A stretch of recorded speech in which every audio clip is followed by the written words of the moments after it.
Adoor Peringanadu Thrichendamangalam government higher secondary school 1-ാം വർഷ വിദ്യാർത്ഥികളുടെ പ്രവേശനോത്സവം ആഘോഷിച്ചു.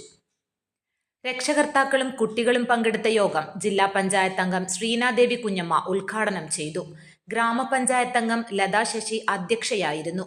PTA president Subhash Vasudevan, SMC chairman Suma Narendra, principal Sumina K George, headmaster K Krishnakumar, അധ്യാപകരായ R Rajesh, R Anilkumar, PR Raghukumar, Biji, KS Jith, staff secretary Radhakrishnan എന്നിവർ സംസാരിച്ചു.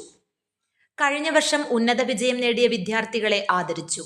ഈ സ്കൂളിൽ പഠിച്ച് ഗവൺമെന്റ് സീറ്റിൽ തന്നെ MBBS പ്രവേശനം നേടി പഠനം പൂർത്തിയാക്കിയ P മനുവിന് ക്യാഷ് അവാർഡ് നൽകി ആദരിച്ചു. News bureau, Adoor.